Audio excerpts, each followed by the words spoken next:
All right, we got Mike here doing some smelting. I'm learning some stuff, and so are y'all watching. We got some aluminum melting up here in the crucible. A little peek in there, you can see the crucible.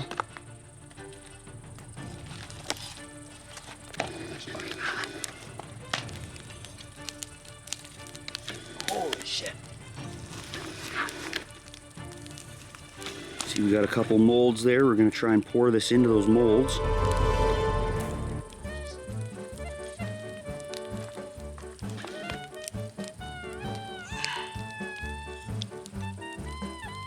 People say this isn't possible, but here we are doing this in the forest. Ow!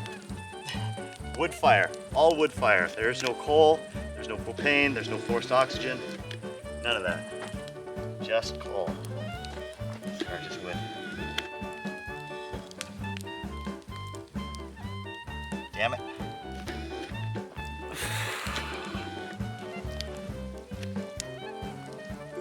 Got some crud in there. Crud off. Below all my oxides and shit. Is it still molten? Oh yeah. I gotta go through this afterwards, smush out anything that still has good aluminum in it, etc. A lot of oxides in this one. But that's kind of what you get for using a bunch of fucking old half-melted beer cans.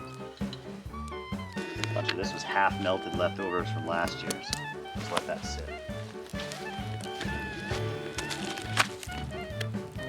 3 aluminum ingots, just like that. We got a bunch more aluminum to melt, y'all, so we're gonna show you how this is done. Stick around for more. Tin. Can't fucking remember what it was. I think this is.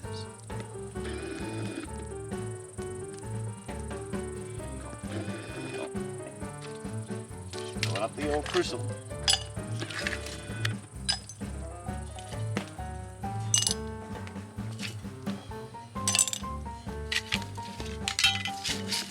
There's a lot of oxide in these old cans coming out of the fire pits. That's where most of this comes from. Otherwise, just pick it up off the trail as we go riding. People lose parts of rads and all kinds of shit all the time out there.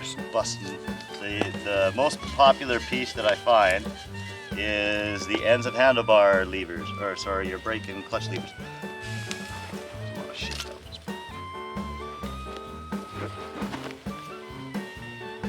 This whole propane tank thing is for stuff like this, which doesn't fit in here.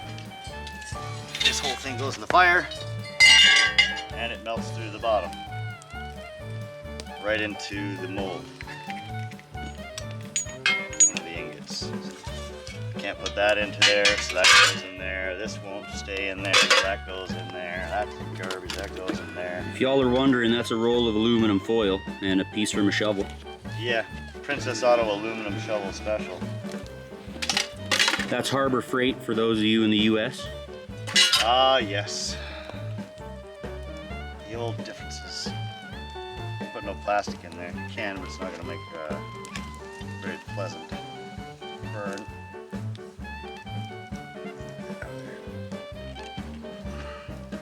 Melted a little bit in the fire. Bring that out of there later, I guess.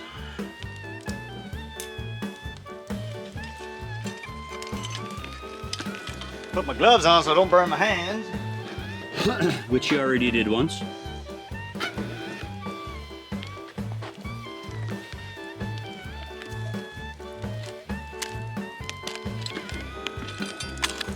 Ow, holy shit.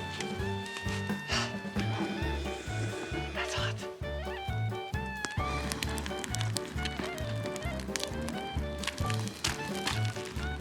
Mike, you lied to them. It's totally an air forced fire. We got this wind, and it's forcing the air right in there. This gentle breeze. Yeah. Typical of any environment anywhere. Yep. Notice the lack of foundry. And now we wait. Now we wait. A few moments later. All right, here we are about 20 or so minutes later. You can see all the firewood's still the same. It hasn't really burnt down too much. It hasn't been that long. rearranged it a bit. But... And if you look in the crucible, I don't want to get the camera too close, but you can see there's some molten metal in there under all that crud on top. Dross. They call it dross. You're supposed to scrape the dross off. I like crud better, but all right, dross it is. And you know, whatever aluminum is stuck in this dross will just filter out through the stones underneath. This fire pit was a hole, and I filled it with rocks. So when I have a catastrophic failure or anything, that aluminum just goes right through all of this ash, as low as it will. It solidifies, and I can dig it all out later. None of that crap rolling across your freaking driveway. Whoever said you should put an evacuation hole in the bottom of your foundry was kind of a dummy. You can pull all of your aluminum out from your refractory material instead of having it go burning halfway across the countryside. This just costs considerably less than using the propane foundry at home. Check out Team Mazera channel for those videos. I'm pretty sure I have them. If y'all are looking for it, you can find Team Mazera in my pinned channels. Yeah, even from here, I'm like, way over here and it's still really hot.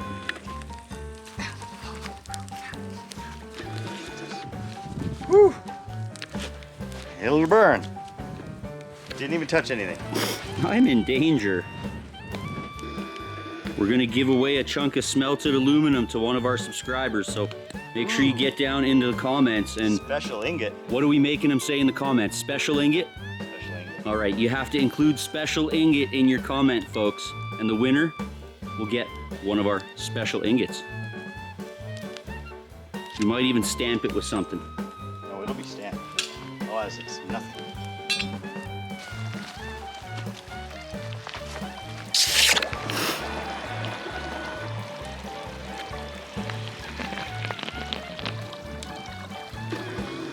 Boils for quite a while, even in ice cold creek water. Ah, yes. Canadian cricks, coldest.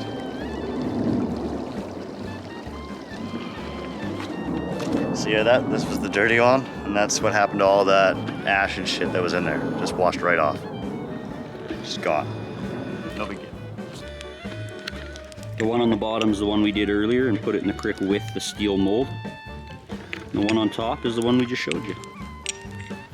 Not bad, more. And there you have it.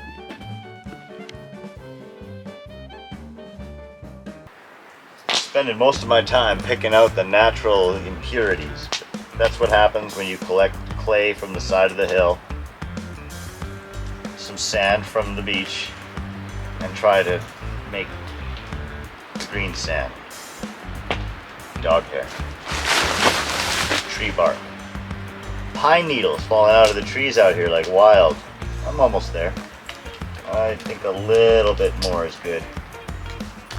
More mulling, a little more dampening. Some of you might prefer moist.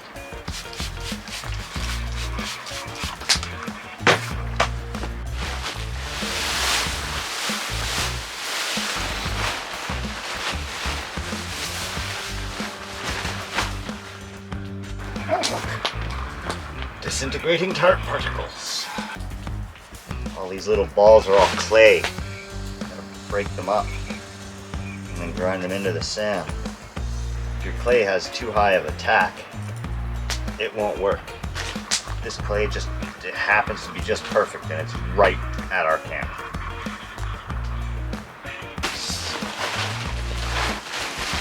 Yeah, we were having a ton of issues that day.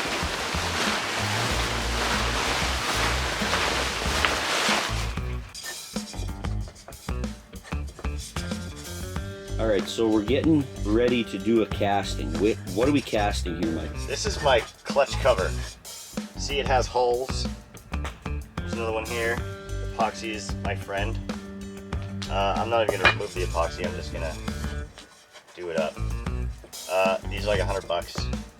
Kazakhstan pesos. And that's a lot. How are you gonna stop that hole from becoming a problem in the final casting? I'll tap it out. You'll see. Green sand. And I've been mulling all morning.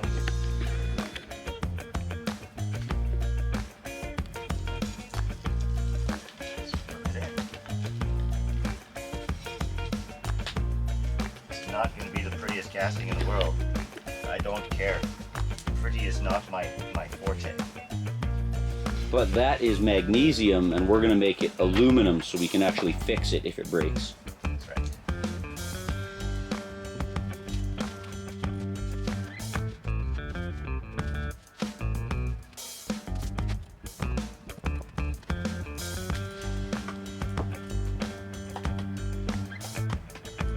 Everything we're using is pretty much from out here. Pretty much. I mean, the talcum powder obviously is not. This box was made from cut-offs from our milling. The clay is from here. Sand is from nearby. My ramrod is obviously from here. Grab that over there.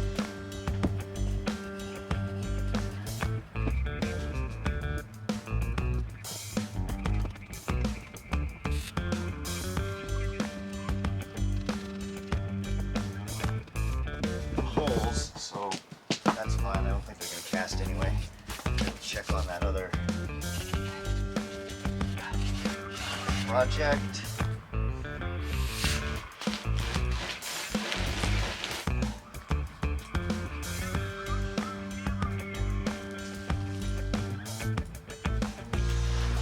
There it is. Just a view of that. That's awesome. Look at that, eh? It sticks in there real well. Next step is to sit down.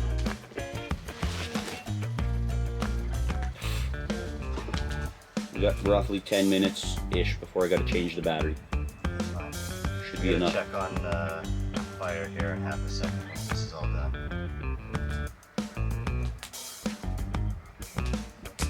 Should grab that old sock. Okay. In my hands.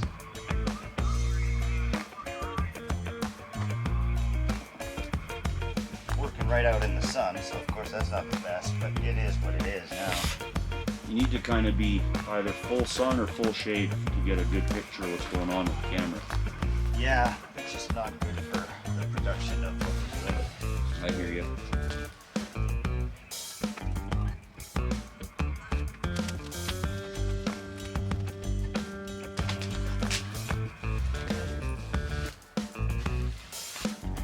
We need a second camera before the season's over. We need you having fucking footage of me too. Oh, bang Bannon.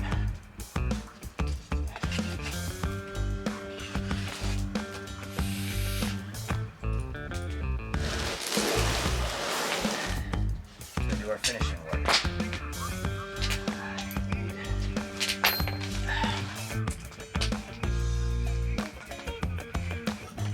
The camera died in the process there, but that didn't work so well, so Maybe we got the shot. At this point, we don't know. But it did not work. It did not separate as I had hoped it would. And so what's the plan to fix it? More separating powder. Better.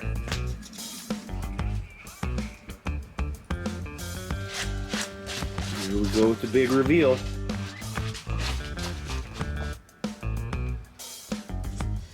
Ah, the stress.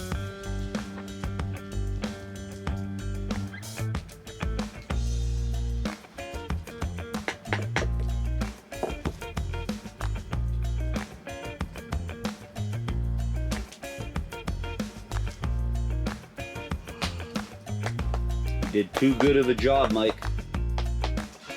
Only 5, 6. All right.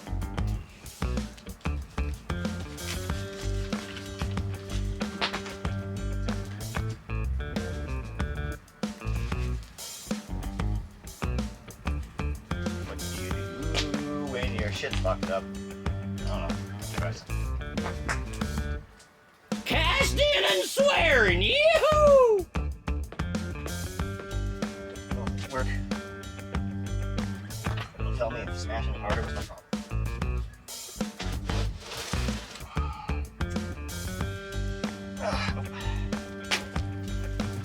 Oh my god, what a pain in the arse that was. Like, holy crap. But I did eventually get it. Now, I just get to hit a few steps because, well, that's what happens when you're on a roll. Shit gets done. I've got to make a thing to bore into here.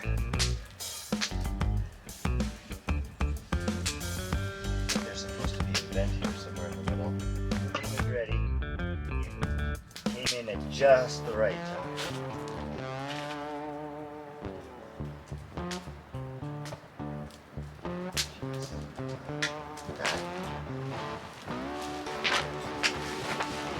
Okay, let's try this insanity, shall we? Oh, this would be really cool if it works.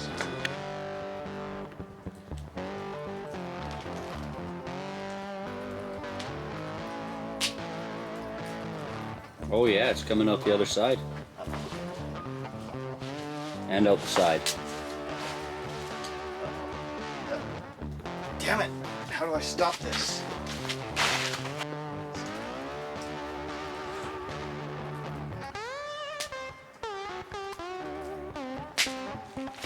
See what happens in a couple of minutes. Okay, let's see what we get. Oh man, this is exciting, but at the same time nerve-wracking.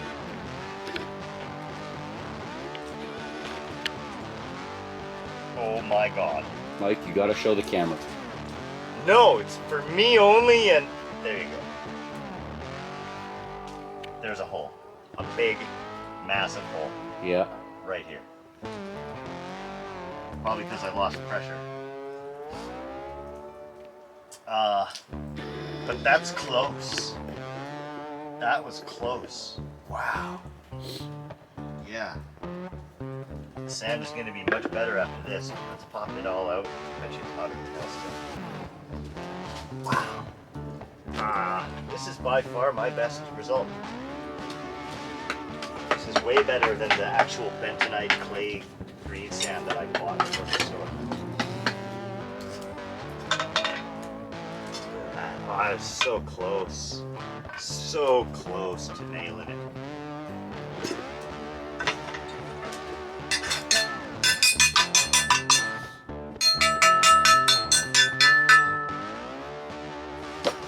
Okay, it was gonna need some RTV and a paper gasket, but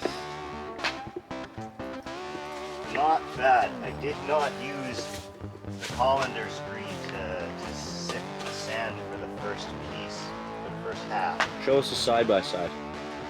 Yeah, I want to do a cover by side, right? So here, there was a big hole there. That's here. The hole in the very bottom. No, it's still there. It didn't fill in. It didn't fill in, but it's in a different spot. So how about that? It would have filled in.